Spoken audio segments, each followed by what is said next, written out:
Hello everybody and welcome to the Steamforge live stream. I'm joined by Alex and we're going to be talking about Godtear today. Before we get started with discussing the game and answering your questions from chat, and feel free at any point to drop them in, I'll be passing them on to Alex. I do have some announcements to make, passed on by various people in the company. If you're going to Boons on the 16th to 19th of February, be sure to check out the Godtear playtest events going on. If you bought into the early access for Godtear, already bought in, expect an email tomorrow morning asking you to fill in your forum details so we can get you set up with your forum access for the hidden area.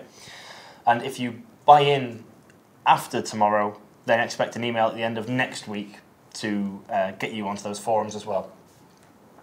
And finally, in rather exciting news, we're going to be the playtest event for Guild Ball did so well the other weekend that we're going to start doing more of them. And throughout the playtest period for Godtear, we are going to be running some early access events at Steamforged HQ. Yep.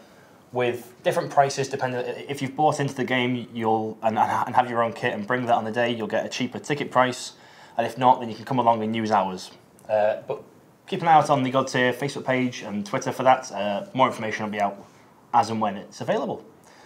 But for now, let's crack on. Done with the announcements? Done with all the announcements. It can go why away. did you have to? I bet that sounded lovely on the microphone. That lovely crumpled paper.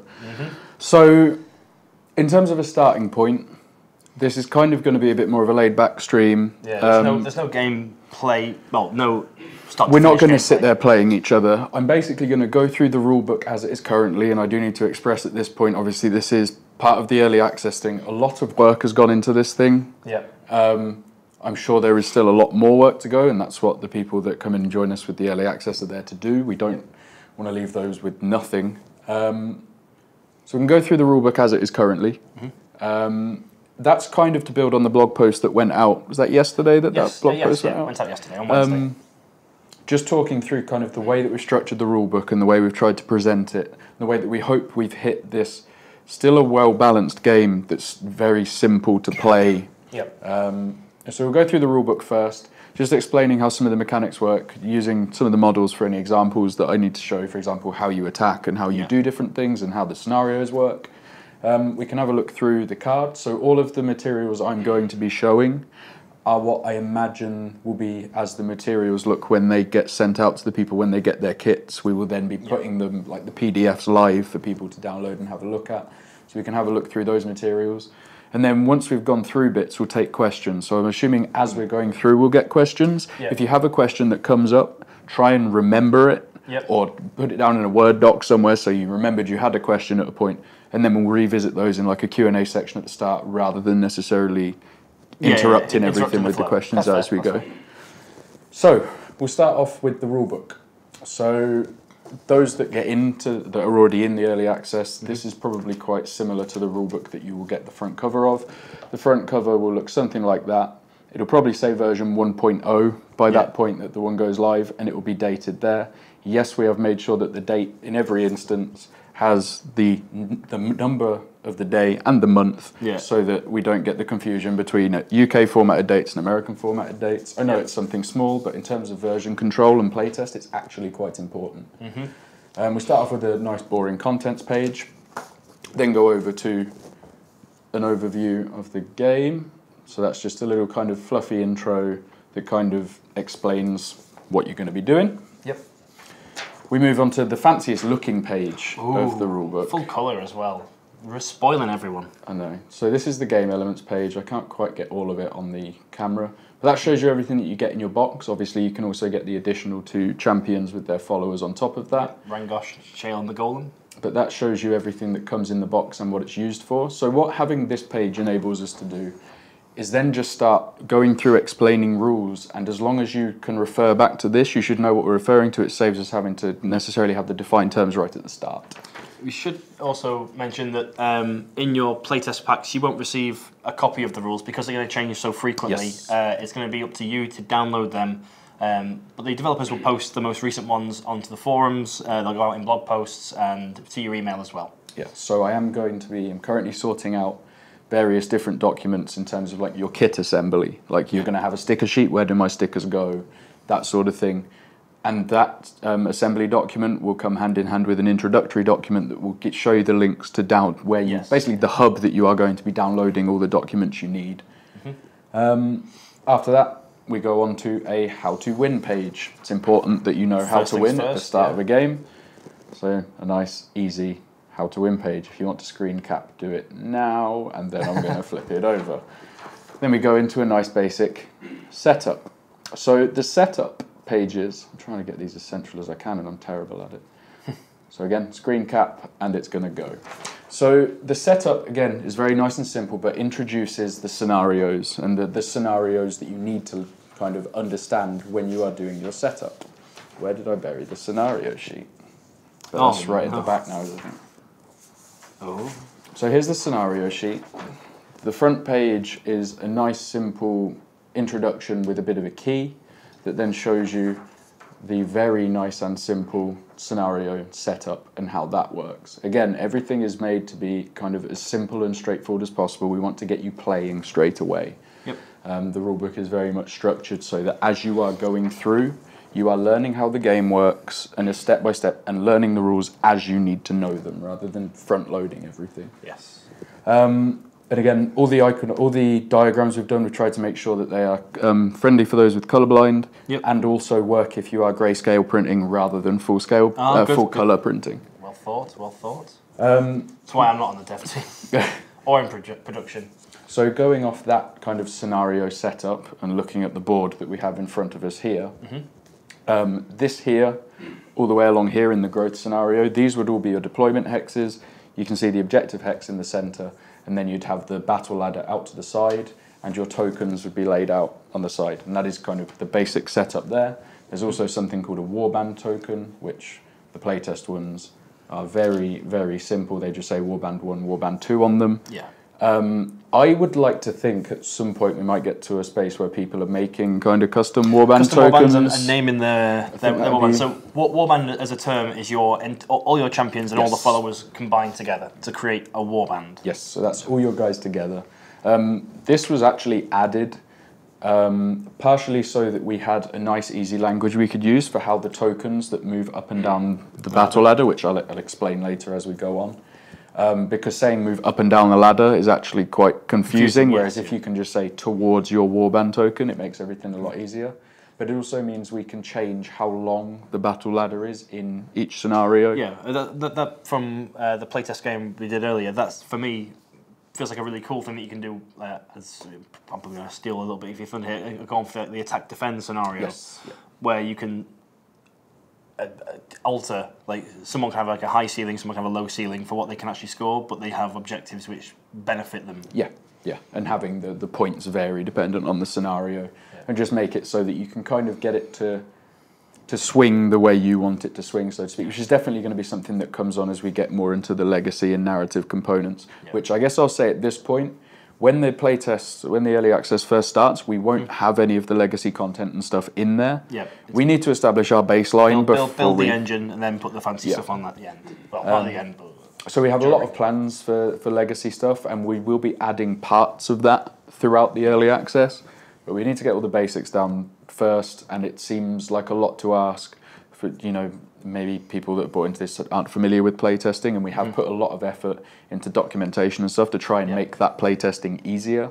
But I think asking people to learn a brand new game with 300 systems that follow on from the core systems all at one go and expect them to give us good feedback, that's unreasonable. And we want to get it as tight and honed as possible. So that's that bit out of the way. So that would be a setup, nice and quick. We then move on to the deployment, which is also nice and simple. You deploy a champion and their unit, and then your opponent deploys a champion and their unit, so on and so forth until everything's deployed. That's what the deployment page looks like for those that care. And now that can go away. Then we move on to one of the more involved pages, which is just talking through the cards. So I won't show the page just yet. I will talk through the cards, who has which cards. Okay. So in terms of cards, the champion has 2 cards. They have a card that tells you all of their kind of base stats, their traits, and their ultimate ability. and that is a card that is just single-sided and will stay the way up it is. Then they also have their card that is used throughout the phase, or their skill card. So I believe it's their stat card and their skill card. Okay. And the skill card is double-sided, and that will be flipping backwards and forwards as you're playing, and it will represent the turn you're using it in. So you always have the information you need for that turn. For that phase, yeah.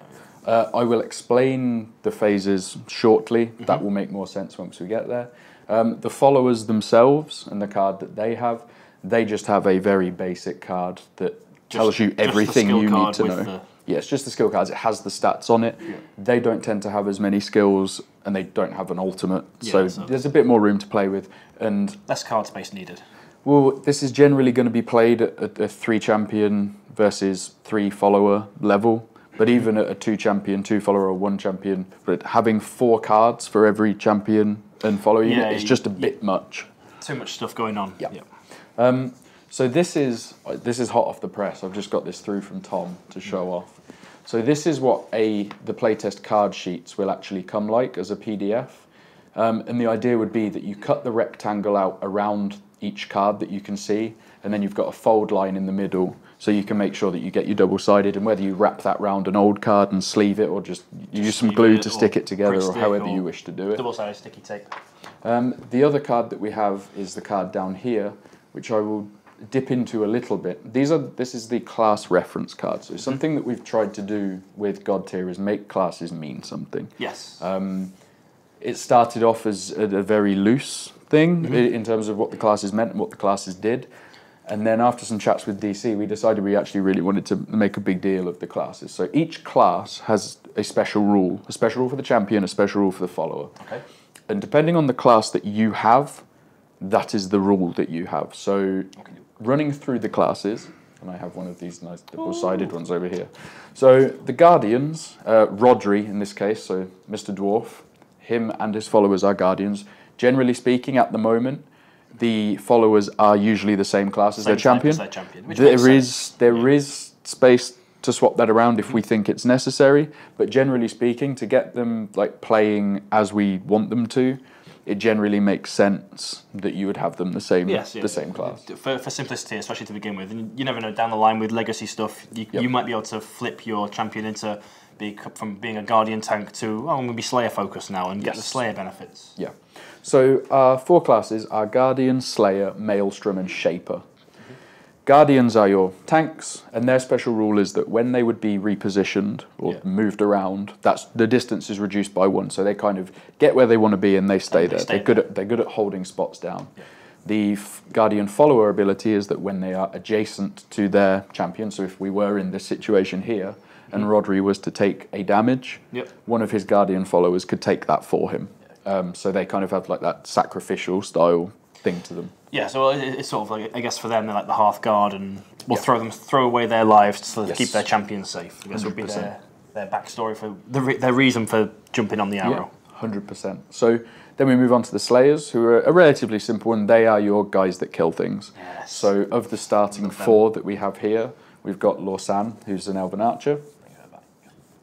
And the Slayer champion special rule is that when a Slayer champion uses a skill, the target gets -1 dodge dice. So dodge is a form of defense, which we'll come on to, and they just reduce that down. Yeah. And from playing today, it makes a huge difference. It does. Especially when you're hitting those sort of 1 dodge, 2 dodge characters. Yep.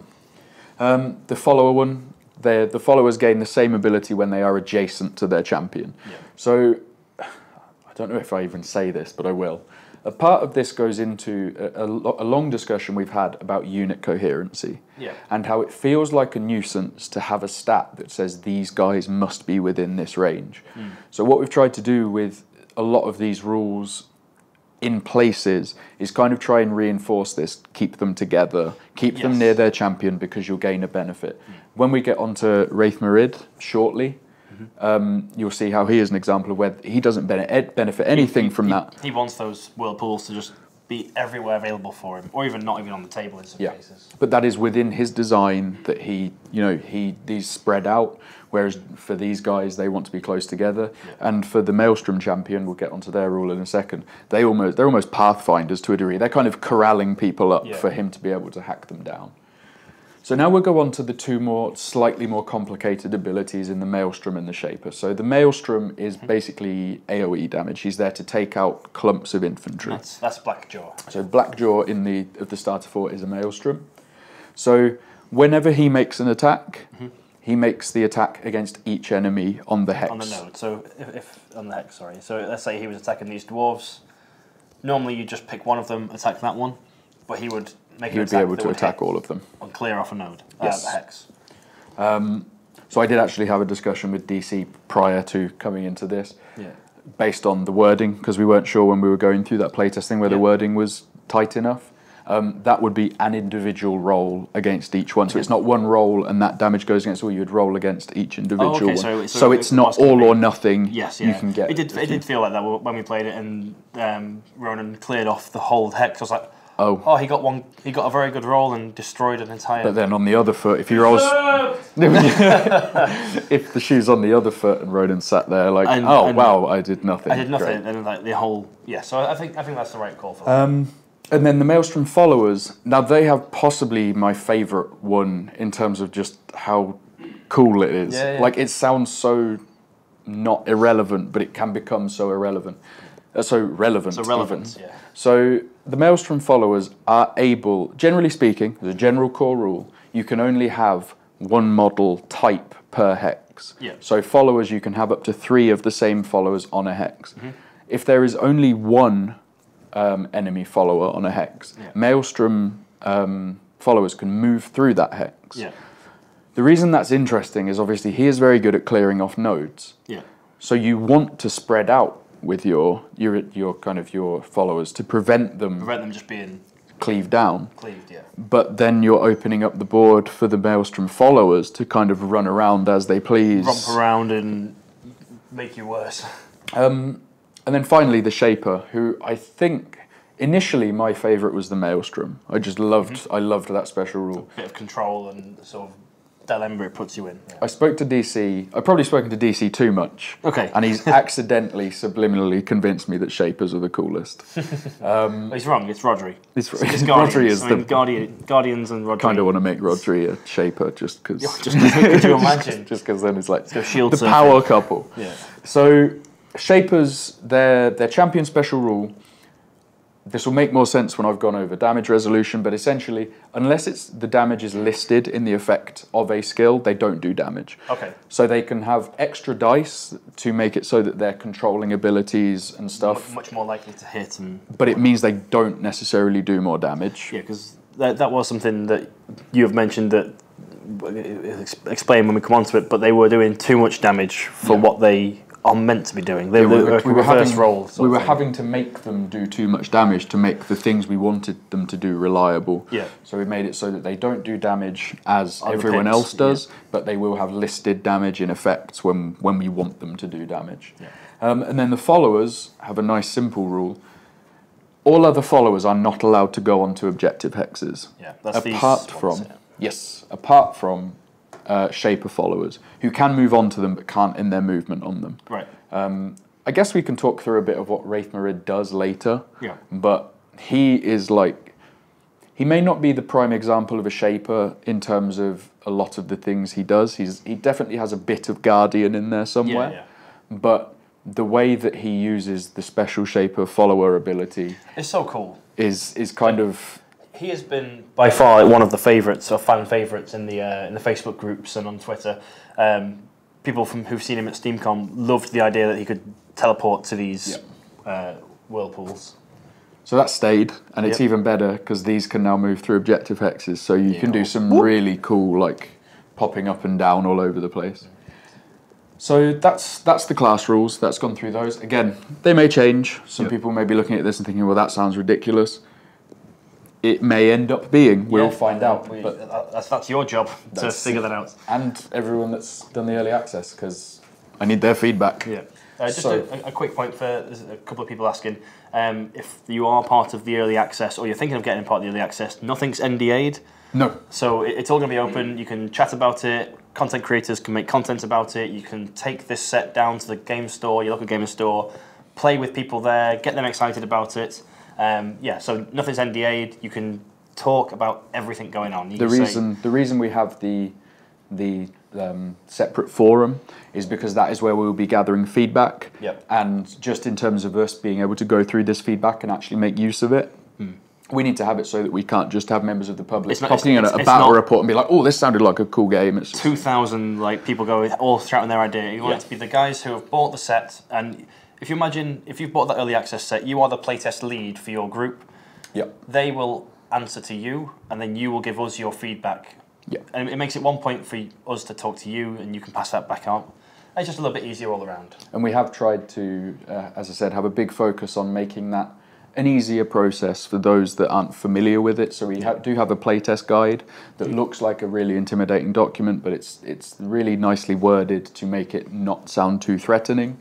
And then to accompany that, we've got like a small champion concepts and class concepts document. A lot of that playtest guide kind of links back to when you are feeding back, make sure your feedback makes sense along the lines of what the champion's supposed to do. So if you come back to us with a bit of feedback saying, I had a fun game, but Rodri doesn't do enough damage. That's the point. Well, one of Rodri's concepts is that he is a guardian. He's not supposed to do damage. He commands space, but he doesn't necessarily kill things. Yeah.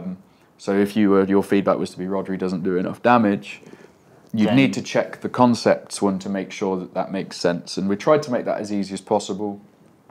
That's another thing I guess we'll be requesting feedback on is, was everything we presented to you well presented? What can we improve? So that's the breakdown of the cards. And again, that reference card that I told you about will also be on there so that you have that nice and quick and easy to download. Cards done. This is a breakdown of what information is on the cards. I'm going to quickly show it, but I'm not going to spend too much time going through it. And I will also say at this point that this is not Rangosh's card. These are templated cards, which actual cards and examples will be placed on top of as we go. For those guys who are frantically screen capping all this as well, the videos will be saved and sent out on YouTube and Twitch as well. And this rulebook will be entirely public before long anyway. So. So then, after the cards, we move on to one of my favourite bits of the rulebook, which is the gameplay section, which is so simplified and streamed down from where it has been at points. So now I can spend some time and talk about phases. Hooray! So a turn breaks down into 3 phases. It's 2 phases where you're actively doing things, and then you have your end phase that most games will have. The strategy phase is when your entire warband operates as one. So that's the first phase. So if I set up a quick example over here, so we have Wraith Marid standing here, and then we have Blackjaw, and Blackjaw is deployed over here. I'm getting deja vu, Ryan. And we'll pop these guys Just take them off camera. out of the way. So, during the strategy phase, you do your usual roll off to decide who's going first, and then they decide who's going first and second. At that point, you place your warband token down. Once you've chosen where you're deploying, you place your warband token down in accordance to where you're deploying. We have these, which are called turn tokens. There are 5 of them, because Godtear will only ever go to 5 turns. The earliest it can finish... that's a rarity as well, like 3 or 4 turns. So the shortest it can go is 3 turns, the longest it can go is 5. On the reverse side of each token is how many victory points it is worth. And that's a static number, isn't it? It doesn't change by game. It may change based on scenario, maybe. There's so many things we can play around with in terms of the scenario. So we take our strategy phase and say I am the player that chose to go first. I would then take my activation with Wraith Marid. I would look at his strategy side of his skills card, and I believe he has a movement of 1. He does, yes, because he's a slow boy. But the whirlpools have a movement of 3, and Wraith Marid can jump into the whirlpools. So that might be 1, 2, 3, 1, 2, 3, and then this one is going to zip off in this direction. My whirlpools have activated. Now I go with Wraith Marid. He uses his, I believe it's called Slipstream. Yes. At the moment, again, name subject to change. He uses his Slipstream action. I should say at this point you get 2 actions per model. So two actions per activation, and an activation is a follower unit or a champion unit. Yes. So they moved, that's their 1 action. There's actually nothing else they can do at this point. and that's fine. It's up to 2 actions. You are not forced to take 2, and I'll go over what the actions you can do a bit later. Yep. Then he may decide he wants to slipstream over to this one, where this whirlpool is removed, but he is placed over there, and then as his second action, he would move. I believe he has a movement of 1. Yes.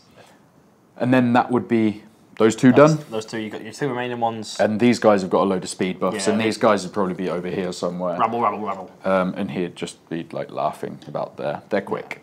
So that would be a breakdown of a strategy phase. Then my opponent would take their strategy phase, they would activate all of their things. All the while this is happening, you will be scoring points. And I don't know if we have a camera that can catch the battle ladder. Do we have Yes, we do. Yeah, we do. The side one. So at the start of the turn, again, assuming that I as the player went first, this turn 1 token would slide into the battle ladder and sit on the first space on my side of the battle ladder.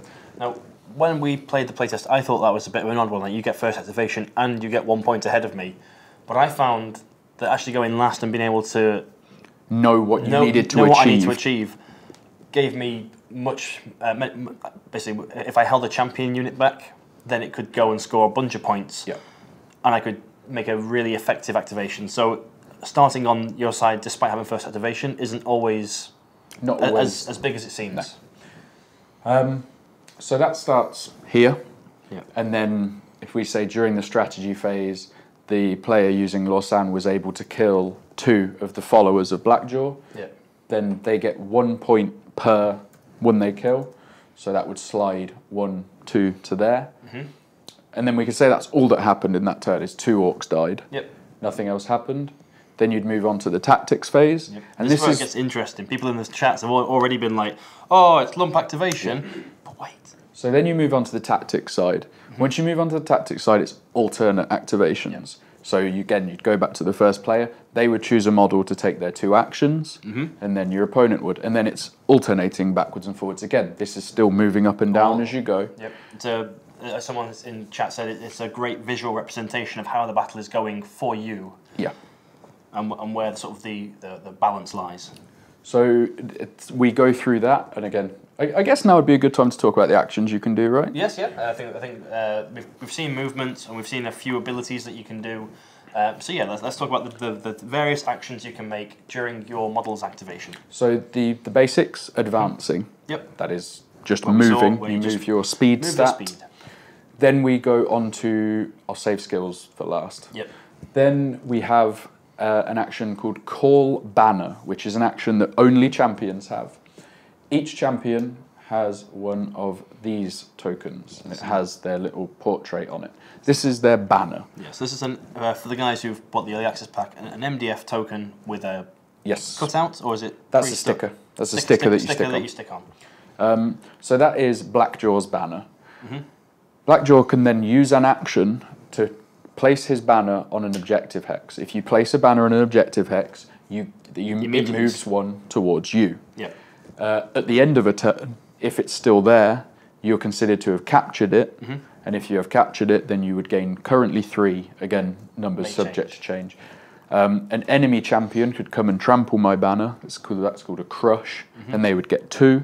And a lot of it goes around this. And my favourite thing with banners that it brought in at the start was the fact that we could have a scenario where there is an objective kind of deeper in your territory, and you don't have to just have a champion that stands there. Babysitting it. They could just plant their banner in. They'd be like, well, I'll get a capture for at least turn 1, and if they send a champion down there to go and crush it in the next turn, then that's fine.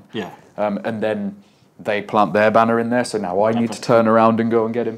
But it removes a bit of the babysitting of like, I have these really cool models that do stuff, but he's just going to stand there and wait for you. Score points, So that was my favourite thing that came out of it, but there's many other things that we can do with banners that I'm very excited about. But that's calling a banner, that's your other action. Your ultimate, all champions have an ultimate, that again is 1 action, they vary. Once per game? Once per game. Wraith Marids means that he can choose a hex within 3 and just pop up in an empty hex and push everyone all over the place. It was terrifying when he did it to me. Blackjaws means he just gets to go again immediately after he's finished. Also terrifying, because when he takes a bit of damage, he gets an extra he's more activation. terrifying. When he is on limited health, he gets an additional action as well, so he can get quite scary if you can hold your ultimate long enough. Law Sands makes her put out a load of damage, and Rogers makes him next to impossible to kill for that turn. So relatively simple ultimates, but on the board, I'm really happy with what they do. It was great fun when I gave it a go. The next one, I'm going to have to refer to my sheet now. Yeah, no worries.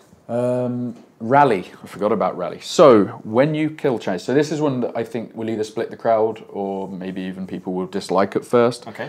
I didn't like it at first, but having played with it, I think it's the right thing for the game, especially looking forward, which is something we do have to be conscious of, is this is going to be a legacy game. You cannot kill champions. No, I think that's fair. I think it's fair to say the game was based off MOBA. Very much so, like the whole champions, no allegiances, fight with anyone.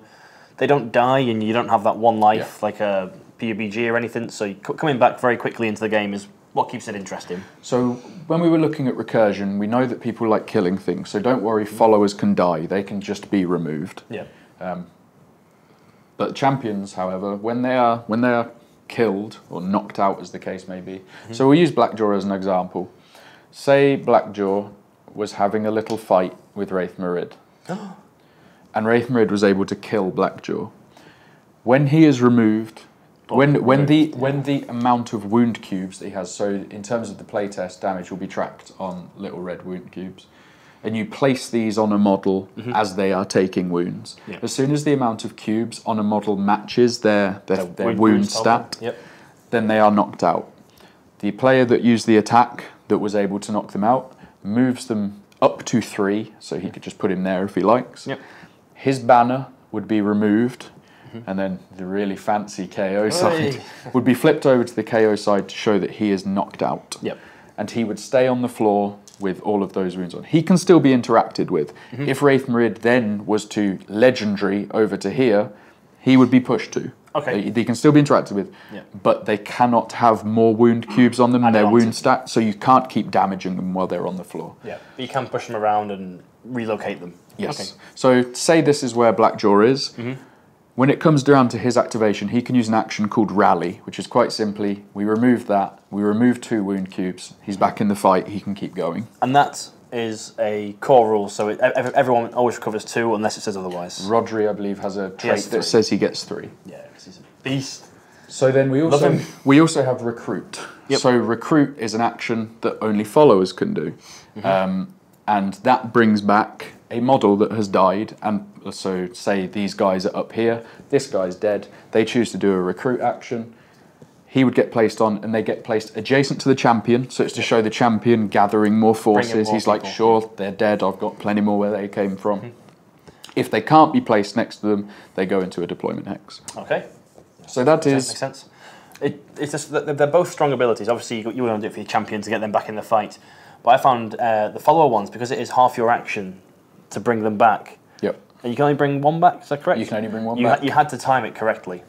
And they also only come back with 1 wound. That for a lot of followers I'd say in the majority of the game, to keep it nice and fast flowing, we don't really want followers with multiple wounds. It's more things to track. But we do have a massive golem.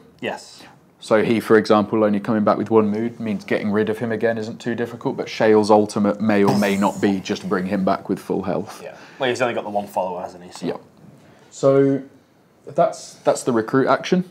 And that is all the actions bar skills, which are the most complicated ones. So there's a whole host of skills throughout the champions. Wraith Marid Slipstream, that's a skill. Blackjaw, currently, it doesn't have particularly flashy names. A lot of them are placeholder names, but he has a fiery axe ability. And that's where you make your attacks through your skills. Correct. So you could, let's say, move up for 1 action. Let's demo a skill. Use your skill. Let's do a demo of a skill. So let's get Rodri in. Get Rodri in. Love Rodri. Oh, Rodders. Who does Rodri want to punch?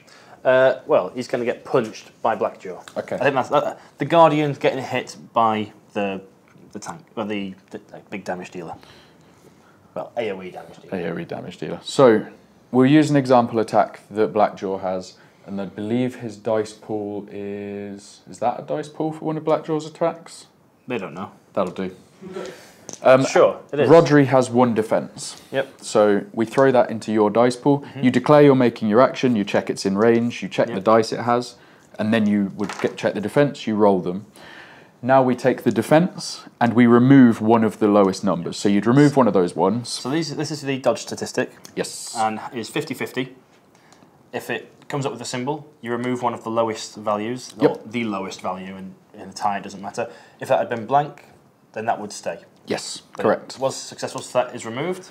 And then we have 3 damage left over. This is then compared to either Rodri's armor or resistance stat, depending on if the attack is magical or physical. Yep. Most of Blackjaw's attacks are magical because it's Fancy axe. fancy fiery axe. Rodri's resistance is 2, so we'd remove the 2. Rodri would take 1 damage, and that's how skill resolution works. If it's a shaper, you don't do the damage resolution step. You just have to make sure that you hit. Yep. Some effects do have things that trigger on the hit, which would be that point there after the dodge has removed anything. It's been hit. If you have any left, that's a hit. We resolve the hit effect, and then we resolve the damage. So for those at home, the hit effect could be, let's say, I think Wraith Marine's got one, push the opposing model 2 hexes. Yes. That will be a hit effect with a static damage number attached to it. So if he is rolling a big loaded dice to be a really successful, easy hit, he's not doing a truckload of damage when he rolls it. With it. And that was something that we're really happy with how it came out, because it really makes the shapers feel different. That's one of the things I'm so happy with, is that the classes feel like the classes. Something we really wanted to try and hit was that we shouldn't have to tell people what someone is. We should be able to give them a blank card with no class on it, and they should be able to tell us what class that model is. This guy's got a lot of resistance and high wounds. This is going to be a tank, obviously. Yep. So that's how skills are resolved. Skills on friendly models, there's no dice roll, it's just you gain this. And now I guess we can move on to Boons and Blights. My favourite thing in the world is the name for those. So these are our buffs and debuffs, and they are represented by these dice. Funnily enough, there are 6 Boons and 6 Blights. I wonder why that would be. I know, crazy. So they're marked by these dice with the symbols on, which I'm not sure if the camera can see particularly great. The white ones are the Boons, and they have the plus on them, and the black ones are the Blights, and they have the minus on them. And they signify the pluses and minuses to certain stats and things to do with skills. So you can increase or reduce the speed, the dodge, the resistance, the armor, the physical damage, or the magical damage. Now don't get me wrong, there are buffs outside of Boons and Blights. They do exist. Boons and Blights are just a nice system that we've got in here that makes buffing and debuffing nice and quick and simple. They can cancel each other out, so if you have a minus speed on a model and that ruins what you're planning on doing, and you have a way of giving them the quicken buff, you can give them that and they would cancel each other out. And the way they work is, say Rodri had the quicken buff on him, which would increase in the strategy phase his speed from 1 to 2. He can now move 2. He has quicken, so it would be 1, 2, quicken expires. You take it away, and it's after the next action you perform that they go away. And then there are other buffs which are just plus speed for the rest of the turn and things. So we do have things outside of them, but there's some really cool stuff we can do with these, like actually using them as dice. Shale has a skill that is pick up 3 of these, roll them, allocate them out to people that are in range. It's really cool. So that's skills. Like, they're actually really simple. They have ranges, they have amount of dice you roll, they have effects. Sometimes it's just an effect, sometimes it's a hit effect. There are different skills depending on the phase as well. So you've got your tactics phase and your strategy phase. Strategy comes first. And during that phase, I'm going to use Rodri because I used him today and I know roughly what he does. During the strategy phase, he has no attacks, but he can recruit units back, which is rare for a champion to be able to do that. And he can start buffing people. And then during the tactics phase, he gains his attacks, and that's where he can actually start doing damage. And everybody else has got their own versions. And something we've actually been asked quite a lot about in terms of, like, what impact does race have? Does race matter? It's not really something that would ever necessarily be entirely public knowledge, but on the development end, we do have things we want to work towards in terms of kind of establishing what a race tends to be. So, so Rodri has movement 1 in the strategy phase. Most dwarves will have movement 1 in the strategy phase, but then they will be quicker in the tactics phase. And it's trying to show like that dwarves plan out. They strategize, they take it slow, and then they go in once they've planned it right. Goblins may end up being like the opposite because they're kind of whatever. We don't do tactics, just go. Just charge. And I really like the strength of the system in being able to really add the character of. Yeah, I mean it's factionless, but just because it's factionless doesn't mean it needs to be take away from that. Correct. Not tropes of fantasy, but the archetypes. Yeah, and I guess a bit of a peek behind the curtain is. Referring to Guild Ball, I assume there's a lot of people that play Guild Ball or know of Guild Ball that will watch this sort of thing.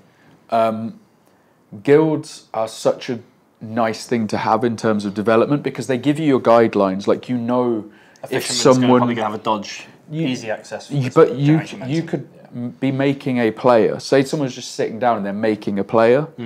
Most Guild Ball players could look at that player and go like, well, if there was some momentum here, and this speed stat was this rather than this, and the kick stat was this rather than this, and they look like a fisherman. But if the momentum is down here, the speed stat is here, and the kick stat is here, but their armor goes up a bit, now they look like a mason. And we have those really obvious things to look at. In terms of development, they're very good, strong things to have because they just reinforce the character of the models that you're putting on the table. So just, as you say, just because it's factionless doesn't mean we want to completely strip out that. We do want there to be a reason behind these races. I think it strengthens the universe as much as it does the game. And coincidentally, we just had a question: how much of the fluff is hammered out? Sherwin sent me his sort of what he calls the Bible of the tome. The tome, of Godtear. I've not yet had a chance to open it, but it was a pretty hefty file. So I think it's pretty well done. Sweet. I haven't seen it yet. I've been very busy at work with these. I saw the early concept stuff because we do want to try and make sure that if there is a really specific story that Sherwin and Matt want to tell with the character, we want to make sure that the character we design matches it. Can enable that story to happen. Yep. So that's actions. That's how they work. We super streamlined it out so that everything is an action. You have 2 of them. It increases the agony of choice, and it means that when you use your ultimate, as cool as they are and as much as an impact as they can have, takes up half the time you're spending. It's half of your activation. So it is. Unless you're Blackjaw. A real unless you're Blackjaw, who is an absolute menace. So that's activating, and that goes through the actions and goes through skills. We've gone through Boons and Blights. We've gone through knocking out. Which leads us to a boring glossary, which is very useful, but a bit boring. It's just a glossary. It is just a glossary at the end. And then we have the thing that I am perhaps one of the most happy with is a nice comprehensive icons and reference sheet which tells you how the actions you have to use down here. I'm so bad at this camera thing.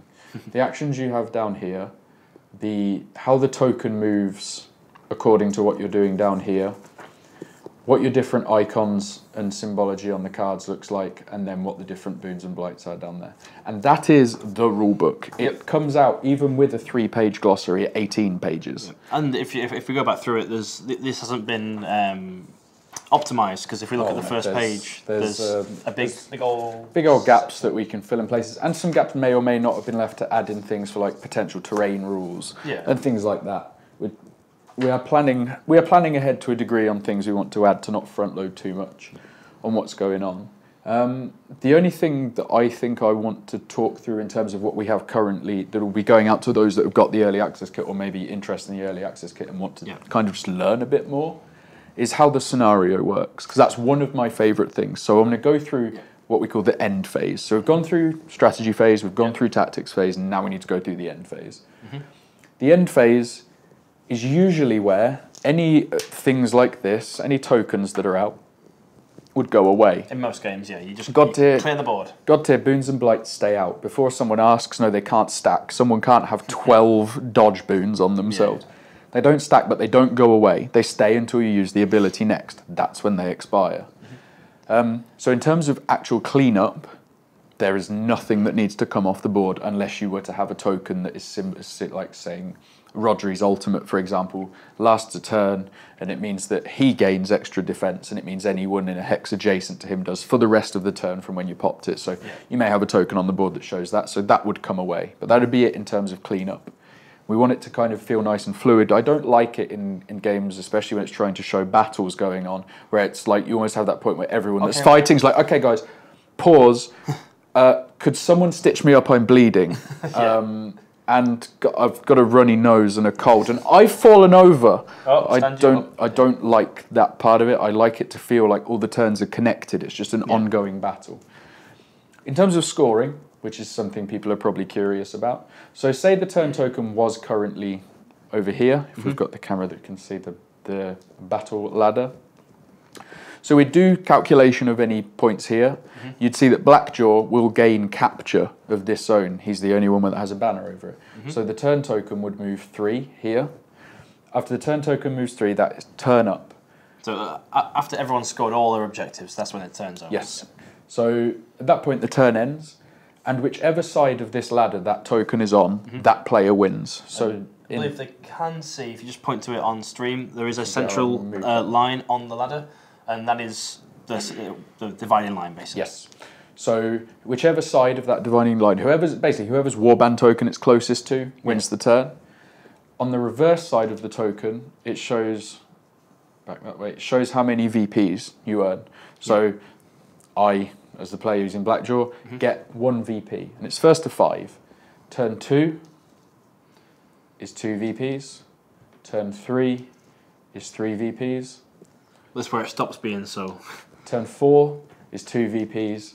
Turn 5 is 1 VP. So that's to try and show the kind of ramp up to the big fight and then the wind back down as everyone dies and everyone gets tired and everyone kind of stops caring. Wants to go home, has had enough. Oh, we're done yet. And that's the game at the moment. As I said, we will be adding legacy elements, we will be adding terrain and stuff. We need to get the baseline established first, but that is how the game works. I know there's been a lot of kind of people wanting to know more. There's been a lot of time gone into a lot of cleaning up and getting everything as ready as we can, because as much as it is like an early access thing, we don't want to put out an inferior product, we don't want to put out something that doesn't have polish on it. No. So there's been so much time's gone into the rulebook, and just the guys at the project managers and production guys are putting so much work into getting. As Paul Waters pointed out on the Godtear Champions Facebook group, fan group, the unsung heroes of it all are our warehouse team. Who have to put these kits together. So if you've been following along since the beginning on the blog, you'll have seen us just getting, when we get our bags of models from our casters, and it is just a bag of. It's not a single piece here, but Blackjaw's arm, for example. So it's just a bag full of just Blackjaw's arm, bag full of it'd be left arm, right arm, and you have to separate those out into piles and blister them up, and then individual, bag them up, seal it, put it in a box. And these cubes don't come. It comes with 70 of these cubes. These cubes don't come in packs of 70. They come in bags of multiple thousands. So having to count out 70 for each one. They have done an amazing job to get these ready, and then it doesn't even end there for them. They have to ship them all out to everybody. So from the bottom of all our hearts of Steamforged, thank you to the warehouse team for everything that you guys do. They are so the unsung heroes. It's so easy to think like, they're just the warehouse guys. Without there, you don't get your stuff. No, the dev team did a great job making this game. It wasn't them who made it. Physically. No. We do. Sure, we write up rules and then we send over various Word and Excel documents over to Tom, who makes them look pretty, and then someone who isn't me puts the PDFs up on the internet. It's, if anything, we get the easy bit. Yes. But we also are the ones that take the brunt of everyone's wrath when they don't like them. So. Well, actually, no, you take that too. I take that. I get that. I think that's kind of us ready to take any questions, if anybody has any, if anybody thinks I've missed something. Or I've got a few coming in, and that I've been keeping an eye on. From Stig, on STF, the YouTube channel, says, are you expecting to have tons of scenarios, narrative ones, like in Lord of the Rings, or will there be a handful to choose from, perhaps changes to terrain, essentially like those, like a game, like I can't pronounce. Okay. MOBA-ish. So, not a game. So we'll be having... I believe the hope is to have, within like the main scenario pack, there'll be 5. So to give you a rough idea of ones that we're looking at just to stretch the mechanics, At some point, we'd be looking at adding one where rather than the scenario starting small and growing, it would start big and shrink. Okay. Another one where there are objective hexes placed as you kill models, so you kill a model on when you place one down. We're looking at other ways of playing around with how the scenarios work, different length of the battle ladder and stuff. So I think we're looking at about 5 for like, if you were to picture the early access pack as it is as the four champion box, and you were to picture like, I guess like a starter box, then I think you'd probably be looking at about 5 in the scenario document for that for you to play through. But we will also be doing more slightly customized versions of scenarios for like the narrative legacy packs, assuming we do, again, this isn't anything that's necessarily decided as to the way that we put this content out. But I imagine a lot of the objectives will be changed and played around with as we go through the narrative scenario stuff, because quite frankly, if we want to continue to support in the game, you're really shooting yourself in your foot if you put 30 different scenarios in just your main like scenario document, and then you kind of left the pool very dry to try and build on those and make things more interesting as you go forward. So I hope that is something that resembles an answer. Mike Pascal, can we hope for a map campaign system? So, I can't say too much because I'll get shouted at. I really like the idea of having some sort of map that you explore. And again, this is not final, this is just me thinking of other cool ways we can build on the legacy element.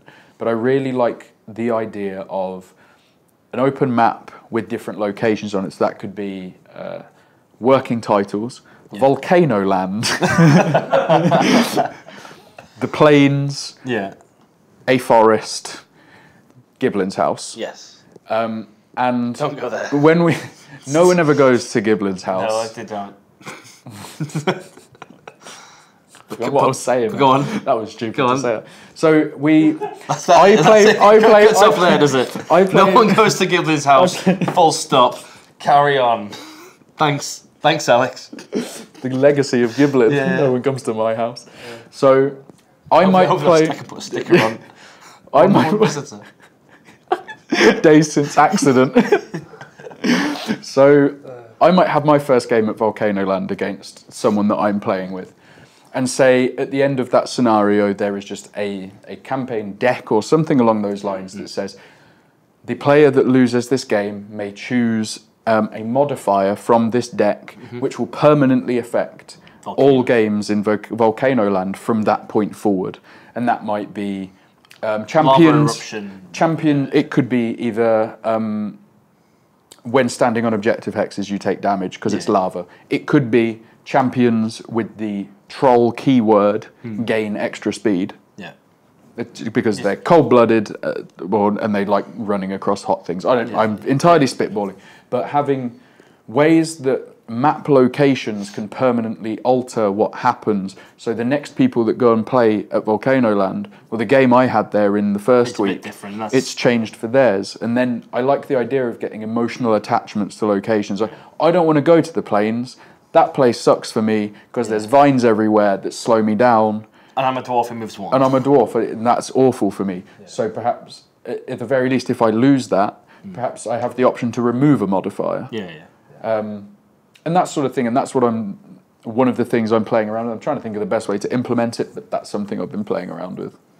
I've answered that. I've done the questions from YouTube. Moving on to Twitch questions now. Will there be primary and secondary objectives? If so, will they be tied together, or could secondary objectives be varied compared to their primaries? So I guess that sort of comes into the game anyway. There are, in this version of the rules, in the early access, you can score points for the turn by killing heroes or claiming objectives, or just massacring followers. So the 5 basic ones, you've got Cull, which is kill an enemy follower model. You've got Conquer, which is perform a knockout blow on a enemy champion. You've got Claim, which is when you put your banner down on an objective. You've got Capture, which is when it's still there at the end of the turn. Then you've got Crush, which is when you trample an opponent's banner and move over it and smash it. So they are your main 5 objectives, and the points values of those may change across different scenarios, and other scenarios may get new ones. Yeah. In terms of like primary and secondary objectives, that entirely depends on your class as far as I'm concerned, and like the development. Like Rodri is a Guardian. He is not aiming to score me any points via Cull or via Cull or via Conquer, but I'm also not expecting him to give any up. Yeah, so he's going to plant and crush is his. And that's the hope, is he will just command that objective area. So his primary is control the objective area, get claims, get crushes.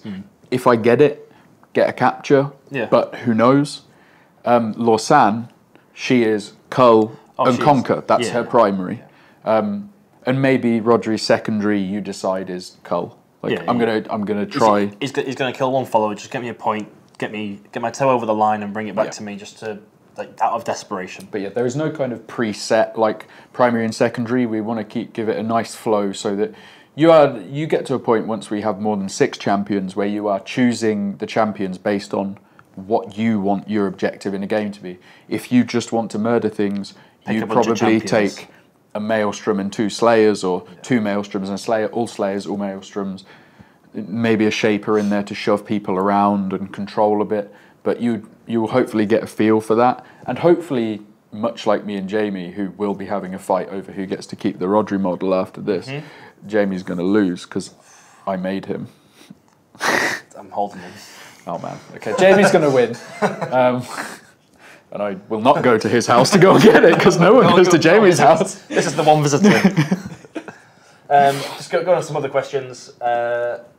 We sort of touched on it then. How does list building work? You just take the champions. So you choose the size of game you wish with your opponent. So 1v1, 2v2. Like you could go past 3v3 if you want to go to 4v4, 5v5. The rules support it. I don't know how. If there's enough hexes on the board to support it, but you could within theory. But you choose how many champions you're going to have per game, and then you choose your champions. That's that simple. Simple as. What is the anticipated release rate for future expansions? We don't have a clue on that. That is not our job. No, it's not even out yet. I know there are other champions in the works. When they're going to be released, I'm afraid I do not know. But it doesn't stop at these 6. Put it this way: I do not get to finish these 6, keep my eye on the forums every day for a few weeks, and then call it done. So someone says, will there be more champions to playtest later? They remember seeing the undead-looking model from SteamCon, the one with the floaty head. Yes, so there will be more champions to playtest later on. Will Godtear be a Kickstarter thing or straight to retail? I believe it's going to be a Kickstarter. How long should the game take to play once we are clued up on the rules? About half an hour or so, if that. So the aim is an hour. Yeah. The aim is an hour. It depends how long the game goes in terms of like turn-wise, if you get to turn 5. The aim is an hour, and obviously the thing that we're really happy with is that throughout the entire game, even if you completely destroy a follower unit, they still get an activation, and they can recruit as their first, and then that one guy that spawns next to their champion can then go and do something. So we managed to maintain activation parity throughout the whole game, which means that there isn't too much difference in the length of a turn, because it's always the same amount of models. It just depends on what you're doing with them and how complicated the interactions you're doing with them. And how long you as a player take to decide to do things. But the aim has always been for about an hour for a whole game. What will we be streaming next week? We'll be streaming a game. So the current plan is to stream a game of Godtear. Giblin and Ronan had what we call a blind test game earlier, where I hadn't let either of them look at the rules or tell them the rules. I just gave them the rulebook, gave them everything they needed to play, and I just sat there with a notepad scribbling down whenever they sort of hit a point where they weren't sure what was going on. Or something could be interpreted as... Yes. Just to tighten up, it's a good practice to get into. So the plan is that me and Jamie will sit down and have a game of this next week. There were a few cases where champion balance might have been a bit off, so we there'll be some tweaks. So even when we do... Don't you dare touch the elf. If we do... Lausanne. So I believe we're playing a game next week. That's definitely the plan. Fingers crossed it goes well. I'm sure it will. I have a lot of confidence in the rule system. I don't have a lot of confidence in my ability to balance without people's help. So that's with the playtest pack. I assume we'll be receiving updated rulebooks over time to test out the new rules like terrain and such. Yes. So I can talk through the current plan for that. We will be putting out new rulebooks. I will also be putting out change logs alongside those rulebooks, so that if you have a limited capacity to print things, you don't have to print off a full rulebook every time. You just have to print off or look at the bits that have changed. Obviously, we will probably update the entire rulebook, so if people just want a whole fresh copy. But we're trying to make that as accessible for people, so that I'm sure there will be those that are very good at picking up rules, who maybe print it out, go through it once or twice. Refer back to the change log. They don't actually ever need to read the rulebook again. There'll be some that do need to refer back to it, and that one's easier. So we try to accommodate for both. Will there be anything to prevent mirror matches? As this is MOBA based, I don't believe there is. You just pick your champions and play a game. Yep. Not MOBA based, but styled on. Will people who do early access get a Kickstarter option for components other than models? I do not know. Like in terms of if we can't really answer anything in terms of what's happening with models in the future, what's happening with the selling of the game in the future. We're aware that it's going to Kickstarter. That's where my knowledge of what's going on with it sales-wise ends, I'm afraid. What we do know is that all the champion sculpts in metal are limited edition. So if you do want to get the fancy alternate sculpts, these are the way to get them through the early access.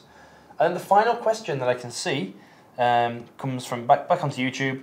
Is every buff and debuff contained on those dice? Will I need any unique tokens? So, not every buff or debuff. There are some that will come from a skill and last for like that turn only and don't carry on over. Best example I can think off the top of my head. Blackjaw can give these guys his Orc Savages +2 speed. They then probably move, use that, and then it's done. So the reason, and some things are limited to like a phase. So for example, we don't necessarily need tokens that mark things in the strategy phase because you're doing everything together. So Blackjaw gives these guys +2 speed, and then they go and they move at +2 speed. You don't need a token to mark that. There may be points that come in later that require tokens, and the sticker sheets we've sent out do have blanks on them. In case that comes up. In case that does come up. But even if it does come up, we have that base covered, I believe. All right, and I believe, quite nicely, just over an hour, that is all the questions. If you've got any, get them in quickly. If any do turn up, I'm just going to run through the announcements that I ran through at the beginning, just in case anybody is joined us. That you threw. I threw them away, but I do have a memory, somewhat. Oh, look at the question. If you're going to be at BoonsCon, 16th to 19th of February, we are running playtest events, playtest sessions there.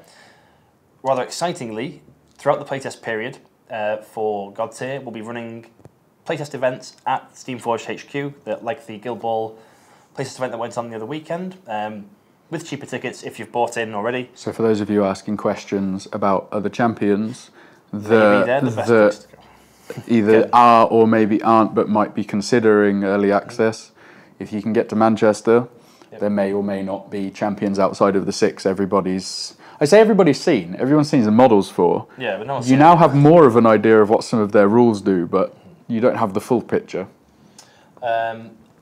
And the final one was, if you have bought the early access pack, make sure you are signed up to the Steamforged forums. That's the one. As I'll be emailing you tomorrow via your store order email to make sure that I can get your forum name and give you access to the playtester forums. So please make sure that is there and keep an eye out for that email tomorrow morning.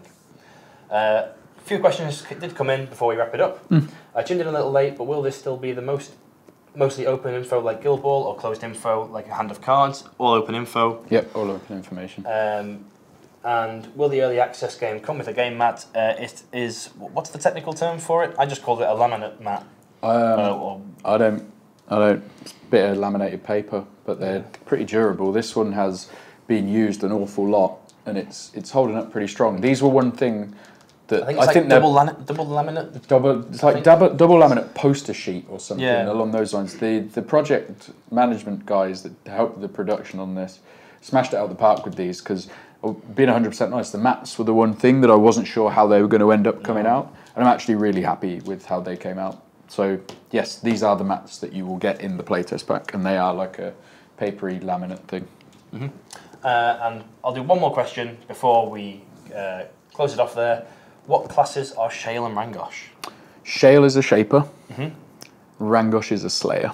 Oh, so Rangosh is a slayer, and he is pretty terrifying.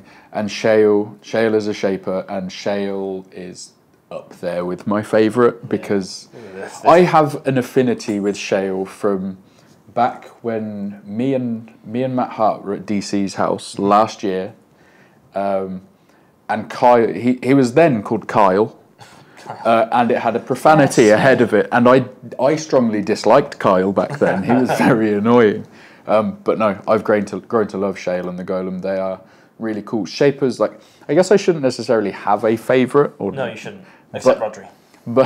But shapers are just very fun to play around with because you can do things. You can do things that if damage was attached to them was like nope.